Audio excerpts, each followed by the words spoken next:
Bonjour Richard. Bonjour Liselotte et bonjour à tous les auditeurs. Et bonjour monsieur le député. Bonjour. Vous avez lancé une commission d'enquête sur l'audiovisuel public qui défraie la chronique. Il suffit d'ouvrir les réseaux sociaux pour voir un nombre d'extraits incroyables. Vous avez décidé de peigner l'audiovisuel public en regardant tout, c'est-à-dire les contrats qui ont été passés entre l'audiovisuel public et des sociétés de production privées, la manière dont l'Arcom joue véritablement son rôle de gardien de la neutralité de l'audiovisuel public, et au fur et à mesure des auditions, vous levez un nombre de lièvres absolument incroyable. Absolument, merci, parce que ça montre que le travail est bien fait et je m'y emploie à quasiment 100% de mon temps depuis à peu près un mois de travaux préparatoires. Je pense que vous avez raison sur un point, c'est que les trois sujets que j'ai voulu explorer, donc le premier, la neutralité, toutes les atteintes aux principes de neutralité, qui sont des principes d'obligation légale inscrits dans la loi, même des principes à valeur constitutionnelle. Le deuxième point, qui concerne les graves dysfonctionnements en termes de gestion financière. Et le troisième point, sur les conflits d'intérêts, donc notamment qui impliquent les sociétés de production. Ces trois points-là pourraient chacun faire l'objet d'une commission d'enquête. Ce qui fait que le programme sur les 12 ou 13 prochaines semaines d'audition va être très dense. On réalise à peu près entre 5 à 7 auditions par semaine. Là, vous voyez, aujourd'hui, ça va être une grosse journée, puisqu'il y a 3 auditions, notamment 3 auditions importantes, dont notamment les membres de la Cour des comptes qui ont participé à la rédaction du rapport sur France Télévisions, qui est un rapport accablant. Donc voilà, donc tout ça pour dire que je pense que cette commission d'enquête est d'utilité publique. Je me réjouis qu'on l'ait commise, d'autant plus que c'est la première fois que l'Assemblée nationale se saisit de ce sujet. Il n'y avait jamais eu de commission d'enquête à l'Assemblée sur l'audiovisuel public, donc il était temps. Et j'espère qu'on pourra faire toute la transparence sur ces trois sujets que je vous ai évoqués. Alors, vous avez raison de le souligner, il n'y avait jamais eu d'enquête sur l'audiovisuel public, alors que chaque année, on entendait parler de dérive des coûts, que chaque année, évidemment, la neutralité du service public posait question. Est-ce que vous avez l'impression que vous êtes arrivé, pardonnez-moi, comme un chien dans un jeu de quilles, et qu'il y avait une collusion médiatico-politique que vous avez dérangée avec cette commission ? Il y a une collusion qui est évidente et ce sera l'un des objets majeurs de cette commission d'enquête. Pour les auditeurs, je pense que je peux donner par exemple un point factuel qui peut les éclairer. Le budget de France Télévisions sur la production, c'est à peu près 1 milliard d'euros par an. Il y a 1 milliard d'euros par an d'argent du contribuable qui est attribué pour financer des entreprises de production. Parmi ces entreprises de production, on a notamment la première à bénéficier de l'argent public, c'est MediaOne, qui est détenue par des personnes que vous connaissez probablement, Monsieur Niel, Monsieur Pigas et Monsieur Capton. Donc ces personnes ont un agenda politique, ils ne le cachent pas, si bien qu'il y a quelques semaines sur le plateau de Caroline Roux sur France 2, à une heure de grande écoute, en prime time, Monsieur Pigas était invité, présenté comme un simple chef d'entreprise, à la tête de MediaOne, à la tête d'une société qui produit nombre d'émissions du service public, notamment de France 2. Et on a laissé tribune pendant une vingtaine de minutes à cet homme-là pour qu'il nous explique que le RN était un parti qui pourchassait les homosexuels, un parti qui pourchassait les étrangers, sans aucune forme de contradictoire, sans personne en face de lui et sans Caroline Roux qui aurait pu le contredire, ou à minima annoncer en toute transparence deux choses. Un, que ce monsieur touche des centaines de millions d'euros par an pour produire les émissions du service public, et deux, que ce n'est pas un simple chef d'entreprise, mais qu'il est engagé politiquement. Monsieur Pigas, quelques mois auparavant, avait fait la une de Libération. On le voyait poser fièrement, nous expliquer qu'on pourrait compter sur lui pour mettre tous les moyens dont il a à sa disposition pour lutter contre l'extrême droite, y compris des moyens médiatiques. Voilà, c'est l'un des exemples, mais il y en a bien d'autres. Pardonnez-moi, mais donc ces moyens médiatiques, c'est en fait le service public. Il le reconnaît par le biais donc, de son entreprise de production qui produit nombre d'émissions du service public. Eh bien, il luttera contre l'extrême droite, alors que c'est une rupture fondamentale avec ses principes légaux. La dernière grande loi qui concerne l'audiovisuel, c'est la loi Léotard en 1986 qui consacre les principes d'honnêteté, d'indépendance, de pluralisme, en gros de neutralité que doivent respecter les médias, y compris, avant tout d'ailleurs, les médias payés par l'argent du contribuable. Donc c'est un exemple parmi d'autres, mais sur des conflits d'intérêts, sur des collusions, il y a les sociétés de production. On pourrait parler aussi de conflits d'intérêts liés par exemple aux membres de l'Arcom ou aux anciens membres du CSA. L'Arcom est le successeur en droite ligne du CSA. Je vous en donne un, par exemple. Nous sommes en 2015, c'est la première fois que Delphine Ernotte est nommée à la tête de France Télévisions. Depuis, elle fera 3 mandats, ce qui est une chose parfaitement inédite. Jamais dans l'histoire de France Télévisions, un président n'a enchaîné autant de mandats. Et donc en 2015, on apprend que M. Schramek, alors président du CSA, payé par l'argent du contribuable pour être le plus indépendant possible à l'égard du pouvoir politique, a reçu des pressions du président de la République, de François Hollande directement, pour écarter, pour éliminer des candidats concurrents de Delphine Ernotte. Donc, M. Schramek l'a révélé il y a quelques mois devant l'Assemblée nationale. Il avait prêté serment. Moi, j'entends auditionner et convoquer François Hollande, qui pour l'instant refuse. J'ai appris hier de la part des administrateurs que François Hollande refusait d'être auditionné dans le cadre de cette commission d'enquête, alors que pour autant, c'est une obligation. Donc voilà, j'aimerais entendre M. Hollande, qui jurait la main sur le cœur en 2012 dans son débat face à Nicolas Sarkozy, que lui, président de la République, eh bien, il ne se mêlerait pas au processus de désignation de la présidence de France Télévisions. Et j'aimerais entendre aussi, alors ça c'est prévu, M. Schramek, alors président du CSA, qui a visiblement cédé alors qu'il était proprement payé pour faire preuve de l'indépendance la plus stricte. On va revenir justement sur François Hollande qui refuse de venir. Alors Jean-Luc Mélenchon refuse aussi. Normalement, ces commissions d'enquête, donc c'est l'Assemblée nationale qui est dans son rôle. Elle convoque des gens. Il y a une obligation de déférer à la convocation qui est faite. Il y a une obligation, effectivement, vous êtes passible d'un certain nombre de risques de poursuite, y compris pénales. Il faut voir cette commission d'enquête comme un lieu quasiment de juridiction, dans la mesure où, alors c'est assez impressionnant, mais vous démarrez chacune des auditions en demandant aux personnes que vous auditionnez de jurer. Ils doivent lever la main droite et dire « je jure de dire toute la vérité », enfin « je jure de dire la vérité, toute la vérité, rien que la vérité ». Et le moindre... mensonge peut être soumis à un délit de parjure. Donc c'est aussi pour ça que il faut évidemment faire très attention. Par exemple, pour vous donner un petit aperçu de ce qui va se passer cet après-midi dans le cadre de l'audition de la Cour des comptes, j'ai appris de sources internes, depuis que mon nom est sorti comme rapporteur, beaucoup de cadres, notamment de France Télévisions, me rencontrent en off, me demandant de garantir leur strict anonymat et la confidentialité de nos échanges. C'est aussi dire tout l'état d'omerta et même de pression qui s'est installé dans cette entreprise. Et donc j'ai appris que la direction de France Télévisions aurait envoyé des mails à la Cour des comptes, aux membres de la Cour des comptes, pour leur demander de décaler la publication du rapport qui était accablant sur France Télévisions après la décision de reconduction de Delphine Ernotte il y a quelques mois. Il y a un mail qui existe, qui a été envoyé par M.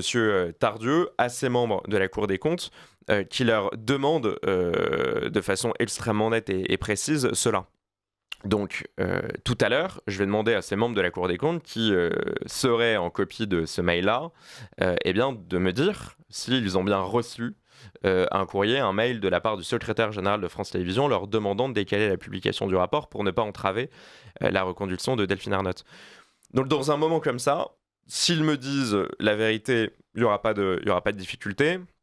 S'ils me disent non et que dans les jours qui suivent, je démontre, parce que j'ai aussi, en tant que rapporteur, je dispose d'un pouvoir de contrôle sur place et sur pièce, donc je peux réclamer l'ensemble des échanges entre la direction de France Télévisions et la Cour des comptes. Voilà. Si on démontre qu'ils n'ont pas dit la vérité, là, ils peuvent être coupables de parjure et des poursuites peuvent être engagées. Donc voilà, ça montre aussi à quel point une commission d'enquête à l'Assemblée nationale, c'est un moment qui est très particulier où toute la vérité doit être faite. Alors, si François Hollande refuse de venir, c'est parce que, au fur et à mesure que vous dévoilez à quel point l'audiovisuel est en fait pas neutre du tout, à quel point l'Arcom n'a pas forcément fait respecter cette neutralité, il y a un contre-feu qui est allumé par la gauche et par les partis de gauche qui explique qu'en fait, le député UDR Charles Alonque est en train de mener une croisade contre l'audiovisuel public. Et est-ce que vous avez l'impression de mener une croisade ou est-ce que vous avez juste l'impression d'apporter la vérité au peuple français ? Je suis dans un rôle et je poursuis qu'une seule exigence, c'est effectivement de faire toute la transparence sur la destination, l'utilisation de ces 4 milliards d'euros d'argent public chaque année. Je voudrais préciser 2 choses. La première, c'est que 4 milliards, c'est l'équivalent de la moitié du budget du ministère de la Culture. C'est une somme qui est considérable. Avec 4 milliards, par exemple, on pourrait construire 400 écoles, on pourrait payer les salaires de 100 000 professeurs chaque année, on pourrait restaurer l'intégralité des 6 000 églises qui sont menacées de disparition et qui peuvent tomber en ruine aujourd'hui en France. Il faudrait juste cette somme, soit 1 an de budget de l'audiovisuel public pour lancer un grand plan de réhabilitation de notre patrimoine. Donc 4 milliards, c'est une somme qui est particulièrement importante, et d'autant plus qu'elle est demandée à tous les Français depuis la suppression de la redevance, que vous disposiez d'une télévision ou d'une radio, et donc que vous soyez consommateur ou non de l'audiovisuel public, vous êtes sommé de payer à travers la TVA. Que vous soyez millionnaire ou que vous soyez au RSA, les conditions sont les mêmes. Dans chaque acte de consommation, vous payez pour les salaires des humoristes de France Inter, qui en plus méprisent une bonne partie des Français à longueur de temps, ils en font profession. Vous payez le salaire de Léa Salamé, qui ne se cache pas d'ailleurs d'être en couple avec Monsieur Glucksmann, qui est l'un des acteurs politiques phares de la scène française. Vous payez pour tout cela. Donc la moindre des choses, évidemment, c'est de respecter la loi, de faire preuve de la neutralité et de l'impartialité la plus stricte et de poursuivre un devoir d'information. Mais on a des dirigeants de l'audiovisuel public qui avancent de plus en plus à découvert, si j'ose dire. Je prends notamment pour exemple Madame Adèle Vendrette, qui est la directrice de France Inter, qui nous explique que France Inter doit être une radio résolument progressiste. Ce sont ses termes. Mais il faut expliquer à Madame Vendrette que le progressisme est proprement une identification politique, au même titre que le conservatisme, au même titre que le libéralisme, et que déjà ces propos-là sont une rupture fondamentale avec des principes à quasi valeur constitutionnelle. Mais derrière, on le voit bien, ça désinhibe totalement l'intégralité de la rédaction, l'intégralité des journalistes et des éditorialistes. De la même façon, moi je suis choqué d'entendre Delphine Ernotte sortir totalement de son rôle à 2 titres. Déjà nous dire que France Télévisions n'a pas vocation à représenter la France telle qu'elle est, mais telle qu'on voudrait qu'elle soit, ce qui démontre une forme d'emprise idéologique, ce qui démontre que le réel déjà pose problème dans le traitement de l'information chez France Télévisions. Qu'on préférera toujours peut-être enrober la réalité, montrer un prisme différent sur l'état de la société pour ne pas contrevenir à certaines injonctions ou à certains désirs idéologiques de la part de ces gens-là. Et enfin, quand Delphine Ernotte sort encore plus de son rôle il y a quelques semaines pour mettre des cibles sur le dos de certains journalistes, de certaines chaînes, en expliquant que CNews est une chaîne résolument d'extrême droite, là encore, c'est une rupture fondamentale avec son principe de neutralité. Désigner CNews comme une chaîne d'extrême droite, au-delà du fait que ça peut être dangereux, parce qu'on le voit aux États-Unis, certains qui sont dénoncés comme étant des activistes d'extrême droite, on voit parfois comme ils finissent et ça peut être extrêmement sinistre. Là, en plus de ça, ça l'identifie politiquement, parce que si pour elle, CNews est une chaîne d'extrême droite, c'est qu'elle a bien une idéologie, un positionnement politique qu'elle assume. Et comment, par ailleurs, peut-on justifier qu'on attaque une chaîne privée quand on est une chaîne publique? Parce que la question que se posent les Français, nous payons tous, effectivement, quel que soit le parti auquel nous adhérions ou quelle que soit la pensée politique que nous favorisons, nous payons tous pour un audiovisuel public qui, par principe, doit être neutre, justement parce que c'est tous les Français. Après ça, si j'ai envie, moi, de regarder CNews ou de regarder une chaîne du câble avec des reportages sur les Lamentins ou les Tortues, c'est mon choix. Et donc, on ne peut pas exiger d'un capitaliste de ne pas être engagé. Mathieu Pigasse, on ne lui a jamais reproché d'expliquer qu'il était à fond pour un agenda de gauche. Xavier Niel, on ne lui reproche pas d'être lui aussi un homme de gauche et plutôt macronien. Mais brusquement, pour CNews, on reproche à M. Bolloré d'être de droite ou en tout cas d'assumer, de vouloir porter une parole de droite. En quoi est-ce qu'il y a une différence fondamentale entre l'audiovisuel privé et l'audiovisuel public ? D'autant plus qu'il y a un principe dans la loi qui est rappelé à longueur de temps par le Conseil d'État, c'est le pluralisme interne et le pluralisme externe. Vous avez donc dans le paysage audiovisuel le pluralisme interne, c'est-à-dire que sur votre chaîne, vous avez l'obligation d'inviter des personnalités qui représentent les courants de sensibilité politique proportionnellement à leur poids. Donc ça, c'est le pluralisme interne. Et le pluralisme externe, il faut que l'Arcom veille à ce qu'il y ait une diversité de chaînes avec des lignes éditoriales et des lignes, en tout cas d'opinion, suffisamment représentatives de la France. Donc que CNews ait une ligne éditoriale de droite assumée et que dans ses choix éditoriaux, elle l'exprime, ça ne pose aucun problème. Et j'ai même envie de dire, c'est l'une des garanties de ce pluralisme externe, qui est un principe légal. Heureusement qu'il y a une chaîne comme CNews qui représente d'une certaine façon les idées et les opinions des électeurs de droite, parce que c'est ce que la loi demande pour avoir une pluralité en termes de chaînes, le choix le plus large possible. Mais à la différence, quand on regarde les chaînes de l'audiovisuel public, elles-mêmes payées donc par l'argent de tous les Français, et qu'on voit dans les chiffres révélés par l'Arcom et même les chiffres révélés aussi par France Télévisions, je m'y suis plongé, une sous-représentation chronique du Rassemblement national. J'ai pris donc les chiffres des intervenants politiques de ces derniers mois et les derniers scores aux élections législatives de 2024. On voit que sur toutes les chaînes, il n'y a pas une chaîne qui surreprésente le Rassemblement national par rapport à son poids politique. Et je ne veux pas être l'avocat d'un seul parti, je ne suis pas le représentant d'une crèmerie politique, je constate le même défaut de représentation, de représentativité aussi pour la France Insoumise. La France Insoumise est le seul parti de gauche sous-représenté par rapport à son poids électoral, et bizarrement, il y a une forme de surreprésentation du Parti Socialiste, de M. Glucksmann par exemple, des écologistes, et ce qui peut notamment être expliqué par le parcours politique de certains dirigeants de l'audiovisuel public. Je prends un exemple, celui de M. Sidbon Gomes. Monsieur Sidbon Gomes a été propulsé grand numéro 2 de France Télévisions par Delphine Ernotte. Il a été directeur des campagnes de Cécile Duflot et d'Eva Joly. Il a un très jeune parcours et n'avait jamais travaillé dans les médias à l'époque où Delphine Ernotte est venue le chercher pour le nommer directeur de cabinet. Cet homme-là, aujourd'hui, est à la fois directeur des programmes et ils ont même poussé l'insolence, alors qu'il y a un nombre d'entorses à la neutralité de plus en plus évidentes, ils ont poussé l'insolence pour rattacher la direction de l'information au périmètre déjà très large de ce monsieur. Donc du jour au lendemain, M. Sidbon Gomes, qui ne s'est jamais caché d'avoir été un activiste, est devenu le patron des près de 4000 journalistes de France Télévisions, alors qu'il n'a jamais disposé de carte de presse, qu'il n'a jamais été journaliste. Donc j'ai beaucoup de journalistes de France Télévisions qui, en off, viennent me voir pour m'expliquer que voilà, c'est une dérive en plus avec un fond idéologique derrière, et qu'ils ne se reconnaissent pas dans la direction de quelqu'un qui est plus un militant qu'un journaliste. Alors qu'à l'époque, on a eu des grands patrons de l'info chez France Télévisions, des Arlette Chabot, des Olivier Mazerolle, des Thierry Tuillier, qui en plus de ça, par leur poids médiatique, par leur carte de presse, étaient en mesure de faire paratonnerre avec d'éventuelles influences politiques. Chez Radio France, mais je ne vais pas vous faire tout le CV de cette personne-là, c'est aussi la même chose avec Vincent Mellé, qui est le numéro 2 de Sibylle Veil, qui, dans un portrait de Libération, expliquait que dans une autre vie, il aurait été un cadre au Parti Socialiste et qu'il a choisi de s'engager dans les médias parce qu'il considère que c'est la façon la plus facile, la plus simple, la plus efficace pour façonner l'opinion, bien plus d'ailleurs que faire de la politique. Donc tout ça pour dire qu'on voit qu'il y a des profils de militants toujours dans le même sens, toujours dans le même camp, qui sont à la tête de ces entreprises audiovisuelles publiques. Et un tout dernier exemple, et j'en finirai là, c'est qu'il y a aussi des gros soupçons d'emplois fictifs dans ces entreprises.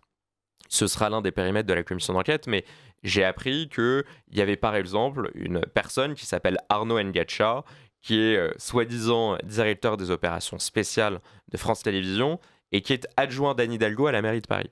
Donc cet homme-là est payé doublement par votre argent, à la fois en tant qu'adjoint à la mairie de Paris et aussi bien en tant que directeur de France Télévisions. Il fait d'ailleurs peut-être partie de cette trentaine de directeurs chez France Télévisions qui gagnent plus que le président de la République, qui gagnent plus que 200 000 euros par an.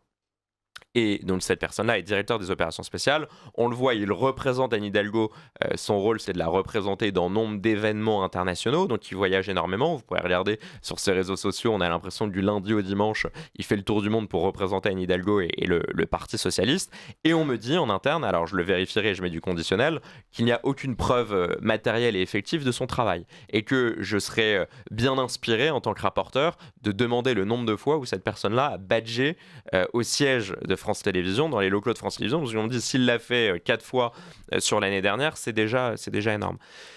Donc vous voyez, c'est toujours à peu près la même chose, une espèce de système autour d'un parti très représenté, le Parti Socialiste. On a pu entendre Patrick Cohen et Thomas Legrand dans un café parisien deviser avec des cadres du Parti Socialiste pour expliquer comment médiatiquement ils allaient pouvoir éliminer la candidature de Rachida Dati à la mairie de Paris, comment ils allaient pouvoir faire le travail pour une candidature commune de Raphaël Glucksmann, mais ça en devient insupportable. Ça en devient insupportable. Et il y a une telle désinhibition et un tel sentiment d'impunité de leur part qu'ils en viennent même, et j'essaie d'obtenir toutes les informations pour le vérifier, l'attester, ils en viennent même à parfois salarier des gens qui ne travaillent pas.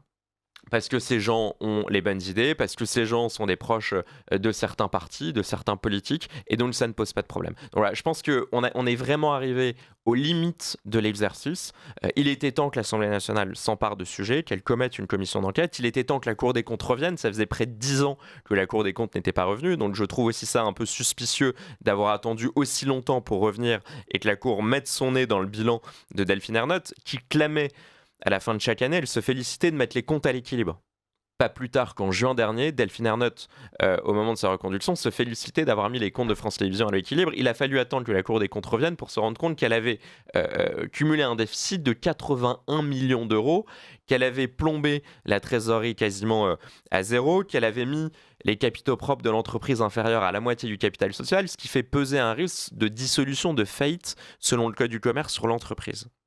Donc même sur la partie la gestion financière, il y a peut-être eu des mensonges, il y a peut-être eu une insincérité des comptes maquillés. Donc on voit que ce n'est pas qu'un système politique et idéologique d'entorse au principe de neutralité, c'est aussi un vaste système de gaspillage de l'argent du contribuable avec des dépenses honteuses comme la suite de Madame Ernotte à 1 700 € la nuit au Festival de Cannes, avec aussi une gestion financière globale catastrophique, un déficit cumulé de plusieurs dizaines de millions d'euros. Voilà une charge sabre au clair au milieu des finances publiques. Nous sommes en train de recevoir le député Charles Lalonde sur la commission d'enquête parlementaire sur l'audiovisuel public. Dans quelques minutes, 4 exactement, Arthur de Vatrigan fera sa chronique sans doute aussi sur ce problème de la liberté d'expression en France et de la manière dont l'audiovisuel public participe ou non de cette liberté d'expression. Une dernière question avant la chronique d'Arthur de Vatrigan. Vous n'êtes évidemment pas seul dans cette commission. Comment est-ce que vous avez constituer cette commission d'enquête? C'est une bonne question, effectivement, beaucoup se la posent. Une commission d'enquête, donc nous sommes 31 députés, proportionnels au poids politique de chaque groupe parlementaire. Donc il n'y a pas que les membres de l'UDR qui sont dans cette commission d'enquête. Je suis d'ailleurs le seul député UDR dans cette commission d'enquête. Donc voilà, vous avez autant de députés LFI que leur poids à l'Assemblée, autant de députés RN. Il y a par exemple 6 députés RN, dont M. Jacobelli, M. Ballard, Mme Parmentier, M. Chudeau. Donc on est 31. Le rôle du rapporteur est le rôle le plus critique dans la mesure où c'est celui qui rédige le rapport et c'est celui aussi qui anime une grande partie des auditions en posant des questions au début de l'audition. Il y a un président qui lui est un député Horizon, qui n'est pas tout à fait sur la même ligne que moi, qui lui a pour responsabilité de veiller à la bonne tenue des débats. Donc ça se passe comme ça. Sur la première audition, il y a eu quasiment l'intégralité des députés qui étaient présents. Et vu la teneur des prochaines auditions, de Madame Salamé à Élise Lucet, Tristan Wallels, à Patrick Cohen et Thomas Legrand, à Delphine Ernotte, Sybille Veil, peut-être à François Hollande, à Monsieur Niel, à Monsieur Pigasse, avec tous ces noms qui ont tous leur légitimité sur l'audiovisuel public, je pense que c'est une commission d'enquête qui va être très suivie, où les députés vont activement participer, et je m'en réjouis, parce que c'est un travail qui sera évidemment collectif. C'est aussi pour ça que je me garde de toute forme de biais et de toute forme de procès politique. C'est un travail qu'on mènera collectivement, quelle que soit notre appartenance parlementaire. Merci beaucoup, monsieur le député, et nous allons passer juste maintenant à la chronique d'Arthur de Vatrigan. 7h, 10h sur Radio Courtoisie, suivez la ligne droite. Bonjour Arthur de Vatrigan. Bonjour Richard de 16. Alors, vous allez nous parler, avec un peu de chance, de liberté d'expression, d'audiovisuel public, de Thomas Legrand. C'est vous qui avez levé le lièvre. Oui. Oui, puis en plus c'est la fin d'année, et la fin d'année, vous savez, il y a pas mal de rétrospectives comme ça, donc moi j'aime bien en faire. Et donc je vais vous en proposer une sur Macron et la presse, parce que certains ont l'air surpris du virage Pol Pot du président. Mais si vous jetez un petit coup d'œil dans le rétro, ça permet de se rappeler que la liberté de la presse, le contre-pouvoir, l'indépendance, tout ça, ça n'a jamais été vraiment son truc. Alors, rappelez-vous, nous sommes le 1er septembre 2020. La scène se déroule à Beyrouth. Accompagné d'une flopée de caméras, Emmanuel Macron aperçoit le journaliste du Figaro, Georges Malbruno, et l'interpelle violemment, lui dit « Ce que vous avez fait là, c'est très grave, c'est pas professionnel et c'est mesquin ». Alors furieux, le président le lâche pas, il continue à l'engueuler de plus belle. « Ce que vous avez fait là, compte tenu de la sensibilité du sujet, compte tenu de ce que vous savez de l'histoire de ce pays, c'est complètement irresponsable ». Alors, l'objet du scandale, c'est la publication d'un article sur la rencontre entre Macron et le chef du Hezbollah, rapportant presque mot pour mot leurs échanges. Alors, ni le président français ni son entourage ne démentent, donc il reproche en fait à Malbruno d'avoir fait son travail, c'est-à-dire d'informer. Mais l'information, c'est pas trop le truc de Macron, et ça depuis le début, depuis 2017. Alors, on vient un peu en arrière, 17 mai 2017, Emmanuel Macron est fraîchement élu, et là il déclenche les premières hostilités avec la presse, parce que pour son premier déplacement hors de l'Europe, c'était au Mali, l'Élysée annonce privilégier les journalistes diplomatiques aux journalistes politiques. En gros, on sélectionne les lèche-babouches et les autres on les laisse à la maison. Donc la quinzaine de sociétés de journalistes montent au créneau, ça râle un peu, qu'importe, il part avec les journalistes diplomatiques. Quelques mois plus tard, tout mielleux, Macron tente le rabibochage dans ses vœux à la presse, vœux qu'il ne fait plus depuis 2022. Et il déclare: lorsque le contre-pouvoir que la presse constitue commence à être bâillonné, limité, encadré, c'est la vitalité de nos démocraties dans ce qu'elle porte depuis plusieurs siècles qui est ainsi bousculée. C'est assez amusant pour lui rejeter ça à la tronche. Un mois plus tard, en février 2018, la délicieuse Sibeth Ndiaye, alors conseillère en communication du président, annonce que la présidence a décidé d'un déménagement de la salle de presse de l'Élysée, en dehors de l'Élysée. Et ça sans consultation, tout seul comme une grande. Rebelote, les confrères montent au créneau, puis après 2 mois de tension et de négociations, le projet finalement est annulé. On passe à l'année 2018, qui débute avec l'affaire Benalla. Alors les images de la contrescarpe inondent les réseaux sociaux, et Le Monde fait sa une dessus. Alors le président Macron, il se fasse tout rouge, il contre-attaque. Nous avons une presse qui cherche plus la vérité, je vois un pouvoir médiatique qui veut devenir un pouvoir judiciaire. François Fillon jubile. C'est vrai que c'est pas comme si Manu était arrivé au pouvoir par un pouvoir médiatique, mais pouvoir judiciaire. Bref, passons. On arrive au 20 novembre 2018. Et là, c'est la loi anti-fake news qui est discrètement votée au Parlement après 6 mois de débat et 2 rejets au Sénat. L'objectif est simple, je cite: lutter contre la manipulation de l'information, les organes de presse répandant des contre-vérités infamantes. Alors sur ce coup, les confrères, bizarrement, ils restent neutres. Normal, ils ont été consultés, puis certains disent qu'il y a une grosse part de gâteau à becqueter. Alors, en plus, ils avaient anticipé le truc en se reconvertissant en fact-checker, le truc sympa pour dire délateur ou balance. Par exemple, Le Monde, il y a les décodeurs, et Libération, il y a Check News. Et en plus, ils se frottent un peu les mains parce que ça permet de compenser la chute des revenus, surtout du côté de Libé qui a autant de lecteurs qu'un chauve va te percer sur le crâne. Donc, résultat, ils croquent, ils sont ravis. L'année 2019. Alors là, ça débute sans les vœux à la presse. Forcément, la séquence post-gilet jaune et bad buzz est compliquée pour le président. Alors, en bon disrupteur, il innove, il propose un tête-à-tête avec une brochette de journalistes triés sur le volet. Alors il appelle ça une conversation libre dans un bureau. Et puis là, il commence à ébaucher son rêve de ressusciter l'ORTF. Alors il dit le bien public, c'est l'information sur BFM, sur LCI, sur TF1 et partout. Il faut s'assurer qu'elle soit neutre, qu'il faut financer des structures qui assurent la neutralité, que pour cette part-là, la vérification de l'information, il y a une forme de subvention publique assumée avec des garants qui soient des journalistes. Donc vous voyez, son histoire de label, en fait, c'est pas complètement nouveau. Bon, en plus, en ce moment, Macron a un intérêt particulier parce que y a une élection européenne qui est en jeu. Alors 5 jours avant le premier scrutin, il donne un entretien collectif avec les grands médias régionaux. Raté, La Voix du Nord et le Télégramme annulent la participation, parce que la raison, c'est Macron avait exigé une relecture avec correction et tout le tout-team. L'élection européenne passe, on nous voici en juin. Est-ce que vous vous rappelez de Cédric O ? Oui. C'est comme le seul type qui a une consonne ou une voyelle. Alors, il était alors secrétaire d'État chargé du numérique. Et qu'est-ce qu'il dit en début d'année ? Il veut créer un conseil de l'ordre de la presse. Alors là, levée de bouclier immédiate. Édouard Philippe, alors Premier ministre, calme le jeu. Le président se fait un peu discret. Et puis, alors, Cédric O rétropédale. Il dit: j'ai tenu des propos qui n'engageaient que moi, qui sont en aucun cas la position du gouvernement. Bon, faudrait faire le décompte des rétropédalages sous la Macronie, ça explose tous les compteurs. Mais en fait, ce rétropédalage est de courte durée parce que quelques mois plus tard, en novembre, l'AFP annonce que des représentants de la presse française, journalistes et citoyens, vont fonder le 2 décembre à Paris le Conseil de la déontologie journalistique et de médiation. Donc une instance qui fait débat depuis des années, en fait, s'appelle un Conseil de l'ordre. Alors là, il y a 19 sociétés de journalistes qui se lèvent, qui s'opposent, et finalement, le bousin finit en eau de boudin. Alors, pour 2020... Macron annonce un changement de méthode. Cette fois-ci, il n'esquive pas les vœux à la presse. Il dit le début du quinquennat a pu nourrir des malentendus. Tu m'étonnes. L'heure est de nouveau au traité de paix. Alors il fait des bisous aux journalistes, il leur reconnaît leur double rôle de médiateur, de contre-pouvoir, tout en rappelant son attachement à la liberté de la presse. Une liberté, je cite, bousculée par les effets de foule qui accompagnent les réseaux sociaux, une forme d'ordre moral qui accompagne notre époque. Nos destins sont liés. Donc on voit le truc, on divise, on cible un ennemi commun. Le grand méchant, c'est les réseaux sociaux, forcément, parce que ça ennuie Macron parce qu'il ne peut pas le contrôler. Puis ça ennuie les médias parce que dans l'eau de trucs plus ou moins bidons, il y a quand même des trucs justes qui sortent que les médias voulaient garder sous le tapis. Alors Macron se transforme en grand défenseur de la carte de presse. Si chacun dans la rue peut faire du journalisme avec son téléphone portable sans qu'on puisse savoir qui, comment et à quel moment, alors il n'y a plus de journalisme. Alors on peut lui donner raison si on pense à l'affreux Bouaf qui un temps était journaliste autoproclamé, spécialisé dans les faux reportages et les informations bidons. Mais bon, une carte de presse n'a jamais vraiment été garantie de déontologie. Comme l'a prouvé la une du Parisien sur Dupont-Ligonnès qui s'est fait attraper, sur Yann Barthès, sur Patrick Cohen, sur Thomas Legrand, sur le traitement de Crépol. Moi, je m'arrête là parce que sinon, on en a encore à Noël.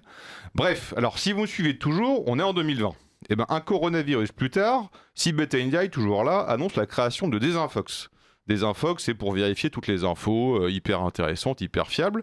Le principe est simple, on propose des articles de presse dévoilant les fake news concernant l'épidémie. Et ces articles sont issus de cellules de fact-checking de 5 sites, Le Monde, Libération, France Info, 20 minutes. Forcément, ça crée des jaloux. Vous choisissez 5 médias, tous les autres font la gueule. Donc c'est un tollé, et hop, le gouvernement décide de supprimer la page. La page qui était asilée sur le site du gouvernement. Sur le site du gouvernement, bien sûr. Voilà. Donc Évidemment. autrement dit, quand on parle de label gouvernemental, ça sort pas de nulle part. Ah non, mais ça remonte à 2017, son idée. Alors forcément, donc ça crée des jaloux, 5 médias, il y en avait 20 qui gueulent. Donc la page est dégagée. Alors après, on arrive au printemps. Et là, au Parlement est votée la loi Avia, du nom de la députée, vous savez, celle qui mord les taxis, là. Le but de la loi, c'est de lutter contre les propos haineux sur Internet. Alors on est en plein déconfinement, donc ça passe crème parce qu'on a autre chose à faire.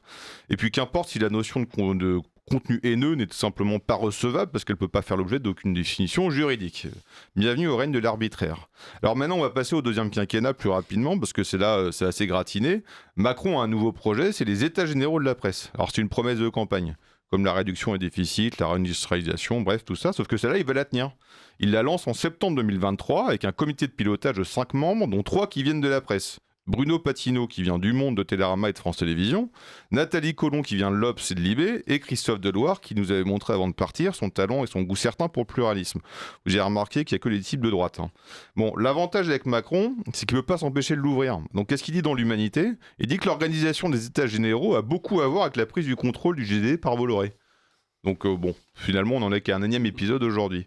Alors évidemment, on habille ça de questions de pluralisme des médias pour masquer le sujet problématique de la Macronie, qui est la pluralité des sources.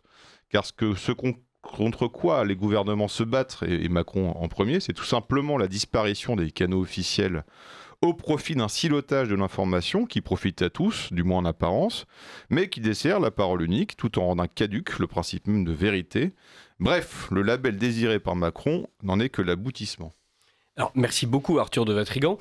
On est bien d'accord, la défense du gouvernement qui explique on n'a pas du tout prévu d'établir un ministère de la vérité, on a juste suggéré que des journalistes triés sur le volet par les soins du gouvernement, avec notamment par exemple Aurore Berger qui a sélectionné uniquement des ONG de gauche pour aider l'Arcom. Donc c'est vraiment totalement en dehors du gouvernement que la vérité vraie, la vérité officielle sera établie. C'est quand même un cache-sexe absolument déplorable.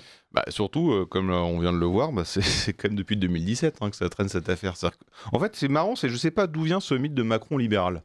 Parce que le type, il est peut-être compliqué à définir parce que c'est une sorte de Saint-Simon version aux gazeuses, mais il y a quand même un truc qui est constant chez lui, c'est que la liberté, c'est pas sa came, il est ultra autoritaire, il veut toujours tout contrôler, et de toute façon, comme il pense qu'il n'y a rien de solide, il n'y a pas d'assise sur lequel on peut s'appuyer, à partir du moment où vous avez ça, vous n'êtes pas très loin, il n'y a pas de vérité qui existe. Et donc, seul compte son intérêt à lui. Et vous le voyez à chaque fois, c'est fascinant. Quels que soient les sujets, ce qui compte, c'est son intérêt. Et évidemment, la presse qui a été un contre-pouvoir, il y a quand même un certain temps, les plus depuis longtemps. Alors, c'est pas que Macron qui a voulu créer des liens avec la presse. Si on regarde Hollande et Sarkozy, 80% des papiers étaient dictés par Hollande et Sarkozy eux-mêmes dans la presse. Ils passaient leur temps à dîner, à déjeuner ensemble, puis ils envoyaient les notes, et puis quand ils couchaient pas ensemble, ils payaient la note, et le papier était fait. Là, le problème de Macron, c'est qu'il est autoritaire. Donc, il rentre en conflit. Et le journalisme, il n'aime pas le conflit. Les journalistes n'aiment pas le conflit. Merci beaucoup, Arthur de Vatrigan. Je rappelle que nous sommes en train de recevoir le député Charles Alonque sur cette commission d'enquête de l'audiovisuel public et que nous aussi, nous avons d'ailleurs un petit appel aux dons à vous faire parce que justement, nous, on n'est pas payés par les milliards des gens. Exactement, Richard. Vous pouvez nous faire donc des dons en ligne sur soutenir.rc.fr et nous envoyer vos chèques par la poste à Radio Courtoisie, 61 boulevard Murat, 75 016 Paris. D'autant plus que nous sommes en plein marathon du don et que vos dons seront doublés par un généreux donateur. Donc faites-vous plaisir et faites-nous plaisir également. Merci Arnaud. Ligne droite. Nous avons de la visite. Le face-à-face. Alors, monsieur le député, vous venez d'entendre la glorieuse épopée de la liberté de la presse selon Saint-Macron. Est-ce que vous êtes très étonné de ce que vous avez entendu ou est-ce que c'est quelque chose que vous connaissez déjà parfaitement ? Non, il est bon de refaire effectivement le film depuis l'élection d'Emmanuel Macron. Il y a un certain nombre même de points que j'avais oubliés. Et c'est vrai que c'est stupéfiant dans la mesure où aujourd'hui, on a Emmanuel Macron qui met même en scène via les canaux officiels de la présidence de la République une espèce de croisade contre un média en particulier et surtout qui nous dit mais en fait non vous n'avez pas compris, mais c'est comme à chaque fois vous n'avez pas compris la sainte parole, en fait c'est pas vraiment un label estampillé et accordé par par l'Élysée ou par l'État, ce sera un peu différent. Enfin, et à la fin, ce sera la même chose. Enfin, je tiens à rappeler d'ailleurs que l'Arcom, le président de l'Arcom, est nommé directement par le président de la République.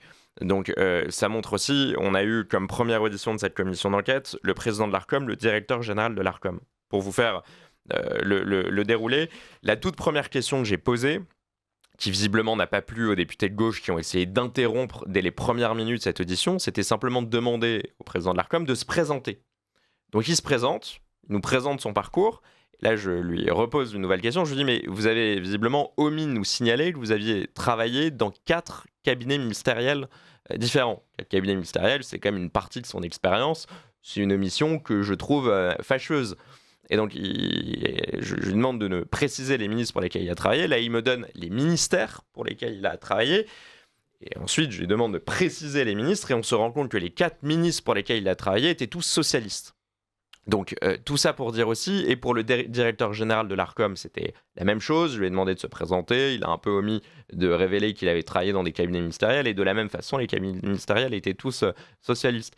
Deuxième fait, pour vous dire aussi à peu près quand on parle d'autorité publique indépendante, surtout une autorité qui est garante du respect des principes de neutralité, d'honnêteté, d'indépendance, de pluralisme des médias, je pense que les Français estiment que ces personnes qui s'occupent de sujets éminemment importants sont des personnes où on peut avoir une présomption d'indépendance et de neutralité.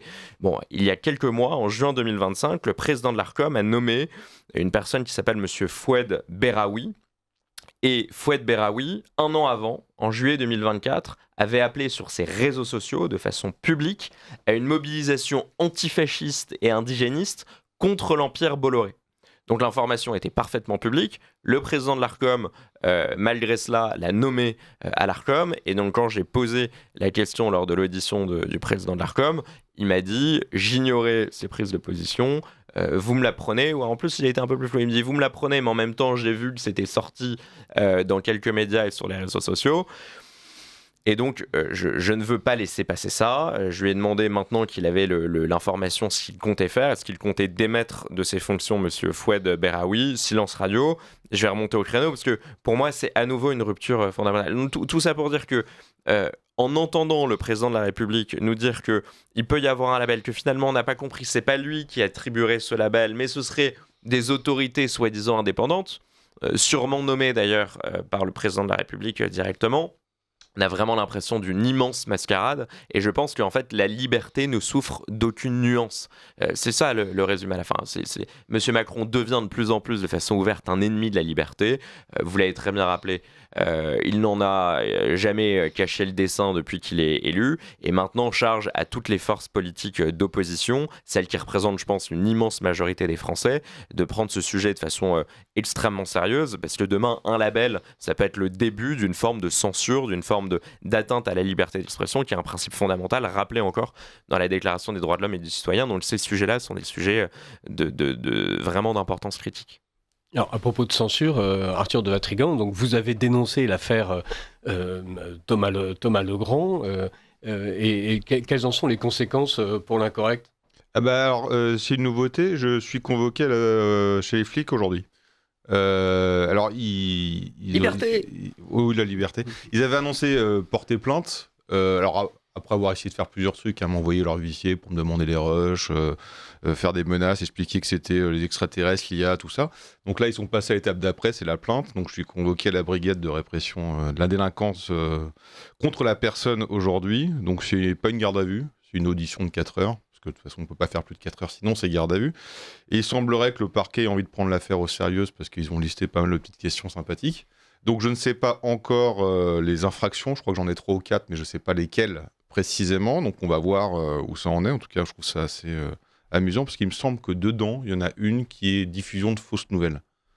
Donc si c'est confirmé, c'est-à-dire que la vidéo que vous avez vue, en fait, ça n'existe pas, c'était pas de Legrand, c'était pas Cohen, il parlait pas de Dati, il parlait pas de France Inter qui écoute le centre-gauche, centre-droit qui écoutait en masse France Inter et qui pourrait faire bâcler Glucksmann, tout ça n'est pas vrai. Si l'infraction est confirmée, je vous dirai ça en sortant, si je sors aujourd'hui, ce qui va être assez amusant. Bref, mais pour revenir à votre commission qui est hyper intéressante, il y a aussi un autre passif, alors en effet c'est assez fascinant sur Adjari, c'est ça ? Absolument. Martin Adjari, Président alors d'Arcom. qui explique qu'en effet, il a été ministre entre 2000 et 2020, mais que entre 2000 et 2002, puis 2014 et 2015, si je ne me trompe pas, pas ministre, mais Conseil ministériel. conseiller de ministre, donc évidemment pas quand c'était sous Sarkozy, donc pas quand c'était soi-disant un gouvernement de droite. Et il explique maintenant qu'il n'a plus d'activité politique. Comme si en fait on s'engageait aux politiques, c'est parce qu'on a des convictions, puis une fois qu'on n'a plus d'activité politique concrète, les convictions disparaissent. Ah oui, elles sont Quand on est rangées de au droite, c'est placard. assez classique, il me semble, en tout cas, beaucoup le reprochent. Mais ça me paraît comme un peu douteux comme argument. Et vous avez sorti en effet il a révélé, ou c'est vous qui l'avez révélé, que son collaborateur voulait faire des manifs indigénistes et je sais pas quoi contre Bolloré. Il a aussi un autre passif, il a aussi une autre casserole dans sa besace, Monsieur Adjari, c'est qu'il a été directeur adjoint de l'Opéra de Paris.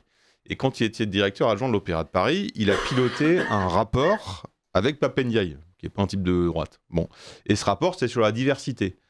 Et je veux dire, les indigénistes n'auraient pas pu mieux faire. Hein, parce que dans son rapport, il explique, dans une des propositions, c'est par exemple, on va recruter à l'étranger des personnes non blanches pour les faire venir à l'opéra. On va arrêter tout ce qui est masque, tout ça, vous voyez.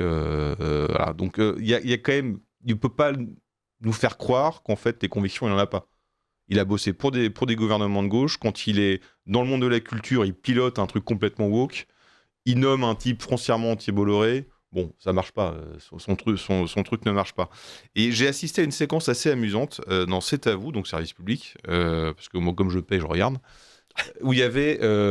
il discutait de ce label.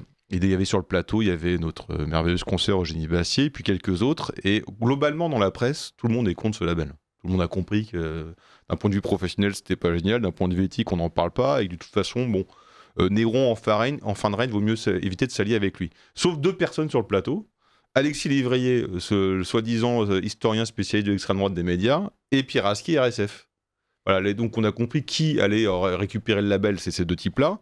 Et il y avait le député RN, je ne sais plus lequel. Laurent Jacobelli, qui était là et qui commence à parler de l'affaire Thomas Legrand-Cohen. Et là, les 2 se lèvent.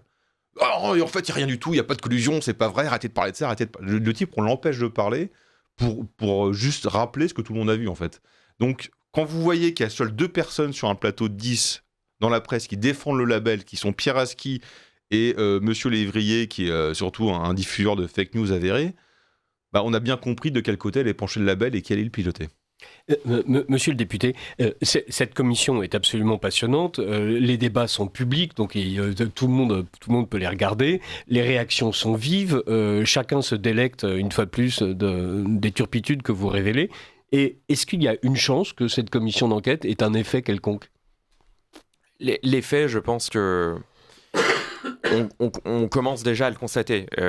Moins de 24 heures après l'audition du président de l'Arcom, on a vu que pour la première fois, et c'est assez rare, puisque sur les 15 dernières années, il n'y a eu aucune amende à l'égard des chaînes de l'audiovisuel public contre 8 millions d'euros d'amende contre C8 et CNews, et bien moins de 24 heures après l'audition du président de l'Arcom, on apprenait que l'Arcom était en train de mettre en garde au complément d'enquête pour en plus une émission qui datait d'il y a plusieurs mois sur le Sénat, et désavouer publiquement le complément d'enquête et les méthodes de Reporters sans frontières sur CNews, moins de 24 heures après l'audition du président de l'Arcom. Donc on voit que on me prête en tout cas peut-être cet effet ou cette cause. Je m'en réjouis si ça permet aux gens que je vais auditionner de faire preuve de davantage de professionnalisme et d'être davantage concernés par les obligations légales et leur mission et surtout le rôle qu'ils ont payé par l'argent des Français. Ce sera peut-être la moindre des choses. Mais je pense que sur un certain nombre de cas que je suis en train de pointer, notamment des cas d'éventuels pactes de corruption, de prise illégale d'intérêt. Je peux vous citer un exemple, c'est celui de Nathalie Darigrand. J'ai appris que c'était d'ailleurs la meilleure amie d'Élise Lucet, ce qui peut expliquer qu'il n'y a jamais eu d'enquête de la part de Madame Lucet sur ces faits-là. Madame Darigrand était la directrice générale de France 5, directrice des programmes de France Télévisions. Et elle signe pour des sommes très importantes, de plusieurs dizaines, voire centaines de millions d'euros sur plusieurs années, les belles émissions de France 5 à une entreprise de production, l'entreprise Together, tenue par Renaud Levanquim. Renaud Levanquim est un ancien militant de la Ligue communiste révolutionnaire, proche de Delphine Ernotte, et donc il récupère, grâce à la signature de Madame Darigrand, les émissions C'est ce soir et C'est politique. Après la signature de ces émissions, on apprend que Madame Darigrand est licenciée par France Télévisions, et donc elle aurait touché, me dit-on, et je vais demander d'ailleurs les pièces, elle aurait touché entre 300 à 400 000 euros d'indemnité de licenciement payée par le contribuable. Et où se retrouve, juste après son licenciement, Madame Darigrand? Eh bien, elle se retrouve à la tête de ses émissions du côté de l'entreprise de production. Et visiblement, elle a été tellement récompensée, il fallait tellement la récompenser, qu'elle a pris la direction quelques mois après de tous les heures avec Renaud Levankim. Et des cas comme celui-ci... C'est troublant. Et des cas comme celui-ci, donc on a visiblement une personne qui s'enrichit sur l'argent public, qui signe des contrats juteux dont elle bénéficie quelques semaines à peine après, sur l'argent du contribuable, après s'être fait licencier avec des sommes très importantes, elle-même payées par le contribuable. Et si n'importe quel élu, n'importe quel haut fonctionnaire ou fonctionnaire commettait le 10e d'un cas pareil, ce serait même pas la case déontologue par laquelle il passerait, ce serait probablement par la case pénale. Et des cas comme celui-ci, il y en a pléthore, malheureusement. Donc tout ça pour dire que c'est pas tant sur, je pense, les atteintes à la neutralité qu'on verra une grande évolution, si ce n'est peut-être celle d'un professionnalisme un peu plus abouti, et il y a de la marge de la part de l'Arcom ou de la part des dirigeants de l'audiovisuel public, mais je pense que c'est plus sur les cas de graves dysfonctionnements financiers, de soupçons de prise illégale d'intérêt ou de pacte de corruption, c'est plus sur ces sujets-là qu'il peut y avoir notamment des poursuites pénales. Et donc on verra en fonction des pièces qu'on récoltera et des auditions qui seront menées, la direction judiciaire, s'il y en a une, qui sera prise. Évidemment, nous n'espérons qu'aucun de nos confrères ne pâtira, car ils ont toujours été charitables avec nous, et ce serait vraiment bien malhonnête de notre part de souhaiter que quelqu'un en fasse les frais. Je rappelle incidemment que Radio Courtoisie produit 2900 heures d'émissions originales par an pour 1 800 000 euros, et si jamais l'audiovisuel public a envie d'apprendre quelques leçons d'économie, on est tout à fait prêt à les aider pour leur expliquer comment ça marche. Vous avez encore plusieurs semaines d'auditions programmées. Le rapport ensuite est produit par vos soins. C'est une commission mixte, enfin plutôt c'est une commission représentative de l'Assemblée nationale.